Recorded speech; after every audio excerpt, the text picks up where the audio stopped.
Ho aminareo anery havana ny fahasoavana sy ny fiadanany Jesoa Kristy tompontsika. Amen. Fitoriana filazantsara ataon'ny olonafaka. Fitoriana filazantsara ataon'ny olonafaka. Zany no asongadiny mofinainantsika anio. Ny filazantsara araka amin'ny Marka 5 ny 7:20 hatramin'ny 20 ihany. Vakitsika amin'ny anaran'i Jesosy Kristy manao hoe: ary rehefa iondrana teo an-tsambokely Jesosy, dia nangataka taminy ilay demoniaka mba hanaraka azy. Nefa tsy navelan'i Jesosy izy, fa hoy izy taminy: mody ihany any an-tranonao, ho any amin'ny havanao, ka lazao aminy izay zavatra lehibe nataon'ny Tompo taminao sy ny namindrano fo taminao. Dia nandeha izy ka nitory tany Dekapolisy, izay zavatra lehibe efa nataon'i Jesosy taminy, ka dia gaga ny olona rehetra. Ray masino, manamasinana amin'ny fahamarinana, ny teninao no fahamarinana. Amen. Fitoriana filazantsara ataon'ny olona rehetra. Rehefa sitrana somatsara lay demoniaka, dia naniry indrindra mba hanaradian'i Jesosy. Nangataka tamin'i Jesosy izy mba hanaraka azy. Hafa nefa ny hevitr'Andriamanitra, ary dia asa fitoriana hafa no natolotry Jesosy azy. Hoy Jesosy taminy: mody ihany aloha any an-tranonao, any amin'ny havanao, ka lazao amin'izay zavatra lehibe nataon'ny Tompo taminao sy namindrano fo taminao.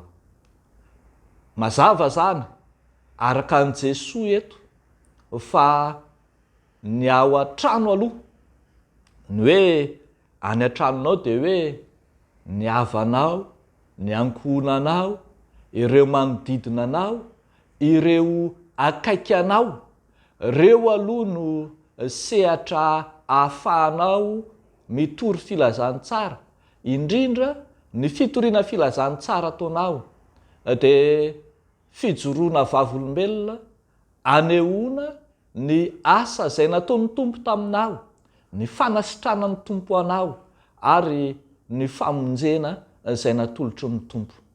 Irahan'i Jesosy andeha ody any an-tranony, hijoro vavolombelona ity demoniaka sitrana ity. Hitantsika eto arak'izany fa izay eo aminy ny ankohonany, ny any an-tranony aloha no pakiandamina atolotry ny Tompo amin'ny fitoriana ny filazantsara. Ny any an-trano aloha, ny eo amin'ny manodidina anao aloha. Zany no nahatonga an'i Jesosy hiteny manao hoe: ianareo no vavolombeloko, manomboka eto Jerosalema aloha vao izao tontolo izao. Io ao an-trano io no izao tontolo izao anombohana ny fitoriana ny filazantsara. Io ao an-trano io no pilipitra voalohany hitoriana ny filazantsara, anombohana ny asa fitoriana filazantsara ataon'ny mino. Ataon'ny mino ahoana tokoa moa no andeha hitory filazantsara any amin'izao tontolo izao, kanefa ny eo an-trano aza tsy vita, ny tokonana tsy afaka, ny rindrina no ianiana. Ary na ny apôstôly Paoly aza dia nanamafy an'izany mihitsy manao hoe raha misy tsy mamelona ny azy indrindra fa ny ankohonana, dia ratsy noho ny tsy mino izy. Eny efa nandany finoana aza izy, hoy ny apôstôly Paoly any amin'ny Timoty 2:5 ny 9:9. Mody ihany aloha any an-tranonao, ho any amin'ny havanao. Reo no sehatra ahafahantsika mitory filazantsara ry havako malala, ka zava-dehibe eo anatrehan'ny Tompo. Raha misy ankohonana, ny ao an-tranonao rehetra no no resy lahatra ny filazantsara. Misy toe-po, toe-panahy, toe-pitiny raha tena lehibe zany ampianaran'i Jesosy atsika rehefa mody any an-trano isika avy mivavaka. Raha misy any atokantrano izay malaindaina tsy resy lahatra dia asantsika ny mijoro vavolombelona eo anatrehan'izy ireny. Tsy ny hanavesatra na ny hanampitrotraka ny fahalainana no ataontsika, fa ny hanambara izay nataon'ny Tompo tamintsika, hanambara ny asan'ny Tompo lehibe rehefa mody avy any am-piangonana antsika tonga any an-trano. Dia tsy hitantara ny olan'ny fiangonana na ny zavatra nanahirana anao tany am-piangonana no ambaranao any an-trano, fa hanambara ny vaovao mahafalon'ny Tompo, hanambara ny asan'Andriamanitra teo amin'ny fiainanao izay nahitanao fifaliana sy fiadanana no zarainao koa any atokantrano. Indraindray ilay olam-piangonana no entinao any atokantrano, indraindray ilay nanahirana anao tany am-piangonana no entinao any atokantrano. Lava be ilay fotoana tao, be ady hevitra be ilay mpandray fanasan'ny Tompo, be dia be ny rakitra, ny olana samihafa tahaka izany no entinao. Le olona any an-trano efa nalaindaina, ampianao trotraka amin'izany, vao maika izy indray hiteny aminao hoe aza mandeha tsony maninona mora tsy mandeha tsony. Dia indro tsy tanteraka ny asa fitoriana filazantsara. Ny vaovao mafaly, ny asan'Andriamanitra, ny famondram-pon'Andriamanitra taminao no asain'ny Tompo zarainao any atokantrano. Dia hitanao ny vokan'izany, dia gaga ny olona rehetra. Aoka ho tonga mahagaga any atokantrano, any amin'ny olona manodidina anao ianao noho ny asa izay nataon'Andriamanitra teo amin'ny fiainanao. Aoka ahatonga anao ho mahagaga noho ny amin'ny voninahitr'Andriamanitra izay mielipatrana niainga teo aminao.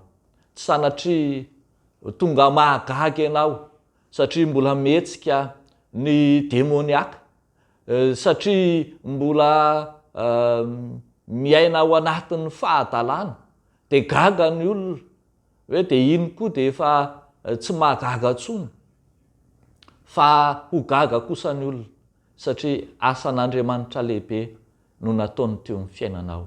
Ho hitan'ny olona taratra ny fiovana, ny faharesen-dahatra, ny fanoloran-tenanao, ka mahatonga ny olona rehetra hiteny hoe anaraka anareo koa zahay, fa fantatray fa momba anareo Andriamanitra. Dia ho an'Andriamanitra irerian'ny voninahitra. Amen. Hivavaka isika. Tompo, misaotra sy mideranao zahay noho ny asanao Andriamanitra teo amin'ny fiainanay, izay mahatonga anay resy lahatra ankehitriny, fa tsy misy Andriamanitra afa-tsy ianao. Efa nanao zava-mahagaga teo aminay ianao, efa namindra fo sy namonjy anay ianao, efa nanokatra ny varavaran'ny famonjena ho anay ianao.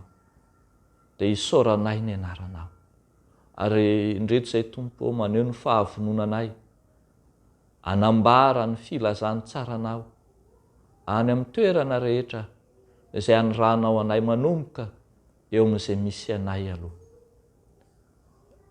Dia ampaherezo manokana Tompo ny kristianina rehetra izay te hitory ny filazantsaranao, kanefa maro sakana, maro ny olana izay sedraina, dia ianao anampy sy ampahery azy ireny.